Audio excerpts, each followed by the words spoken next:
Friends, இன்றைக்கு கர்த்தர் நமக்கு கொடுத்திருக்கிற வாக்குத்தத்தமான வசனம் லேவியராகமம் 19:15. நியாய விசாரணையில் அநியாயம் செய்யாதிருங்கள், சிறியவனுக்கு முகதாட்சணியம் செய்யாமலும் பெரியவனுடைய முகத்துக்கு அஞ்சாமலும் நீதியாக பிறனுக்கு நியாயம் தீர்ப்பாயாக. ஃப்ரெண்ட்ஸ், நம்ம இப்போது இந்த வசனத்தின் மூலமாக ஒரு கதை கேட்டு தியானிக்கலாமா? ஒரு காவலர் இந்த மாதிரி ஒரு விதமான காரியத்தில் சிக்கிக்கிட்டார். என்ன அப்படின்னா, தனக்கு ஒரு இளைஞனை தெரியும்.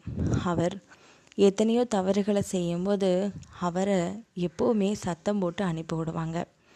இதை பார்த்து நிறைய பேர், அப்போனா இந்த போலீஸ் நம்மளை ஒன்றும் செய்யாது போல், சும்மா நம்மளை வார்ன் பண்ணிட்டு அனுப்பிடுவாங்க, அதனால் நாம் இந்த சட்டங்களை வச்சு நாம் நிறையாவே தவறுகளை செய்யலான்னு நிறைய இளைஞர்கள் யோசிக்க ஆரம்பித்தாங்க.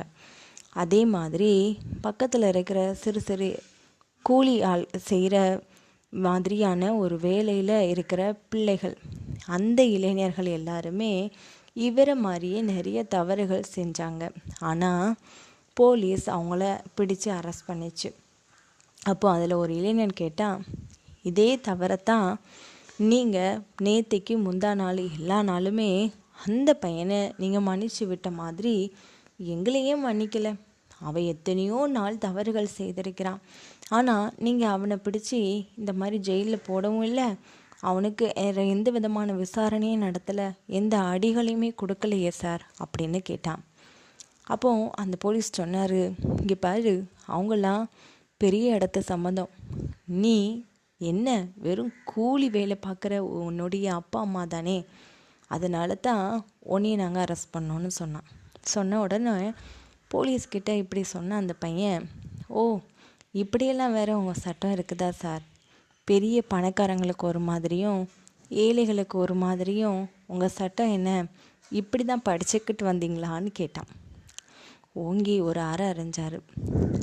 அப்போ தான் இன்னொரு பையன் சொன்னான், சார் நான் உங்களுக்கு ஒரு எடுத்துக்காட்டுக்கு ஒன்று சொல்லட்டுமான்னு கேட்டான்.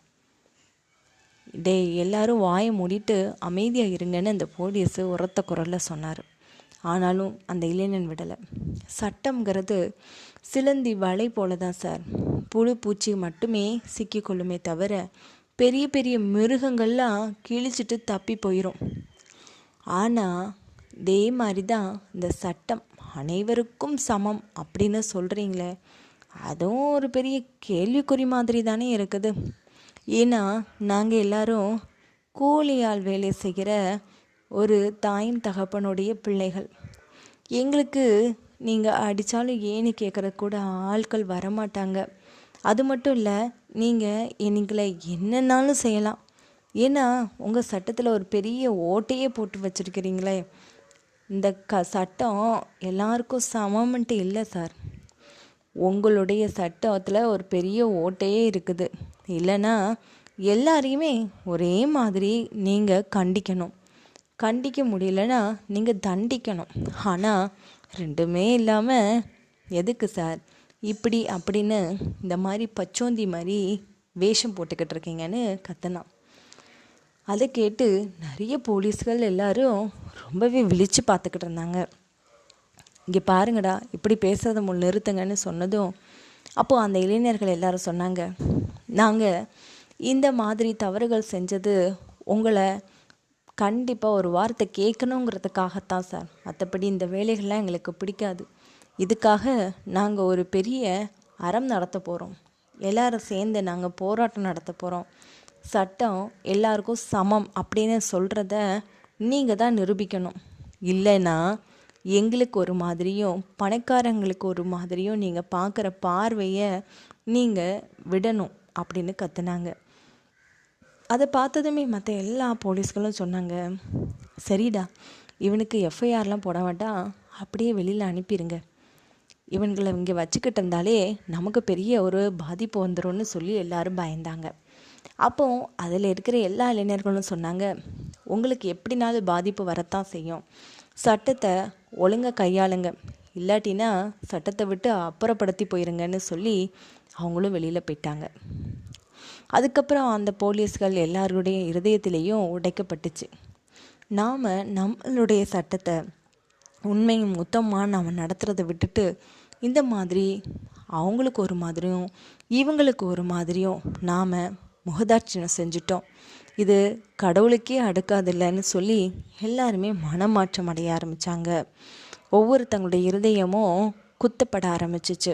இனிமேல் இந்த சட்டத்தில் இருக்கிற ஓட்டைகளை வச்சு எந்த விதமான அரசியல்வாதிகளோ இல்லை பெரியவர்களோ இல்லை பணக்காரர்களோ இப்படி தப்பிக்க விடக்கூடாதுன்னு எல்லா காவலர்களும் மனம் மாறிட்டாங்க. ஃப்ரெண்ட்ஸ், இந்த கதையை கேட்டிங்களா? இதே மாதிரி நம்மளுடைய சட்டத்துலேயும் என்னென்ன மாதிரி ஓட்டம் இருக்கோ அது எல்லாத்தையுமே கர்த்தர் சரி செய்யணும்னு நாம் ஜெபம் பண்ணிக்கொள்வோம். அப்படின்னா மட்டும்தான் நம்மளுடைய இந்திய தேசத்தின் மக்கள் காப்பாற்றப்பட முடியும். இல்லாட்டினா இந்த மாதிரி சட்டத்தை புறம்பாக்கப்பட்டு இன்னும் சொல்லப்போனால் பணக்காரர்கள், இன்னும் வசதி படைத்தவர்கள், பெரியவர்கள் எல்லாருமே தவறு செய்து அவங்களுக்கு பழகி போயிடும். அதுக்கப்புறமா அவங்கள பற்றின நினைவுகள் அப்படியே மறக்கப்பட்டு போயிடும். அவங்க செஞ்ச குற்றங்களும் மறக்கப்படும். ஆனால் இந்த மாதிரி சிறியவர்களாக இருக்கிறவங்க யாரெல்லாம் இப்படிப்பட்ட தவறுகள் செய்கிறாங்களோ கண்டிப்பாக அவங்கள தூக்கிலிடுற மாதிரியான சூழ்நிலைமைக்கு தள்ளப்படுவாங்க. ஆனால் இப்படி இல்லாமல் எல்லாம் சமமாக நடத்தப்படணும்னு நம்ம கர்த்தர்கிட்ட ஜெபம் பண்ணுவோமா? கர்த்தர் உங்களை ஆசீர்வதிப்பாராக. ஆமீன்.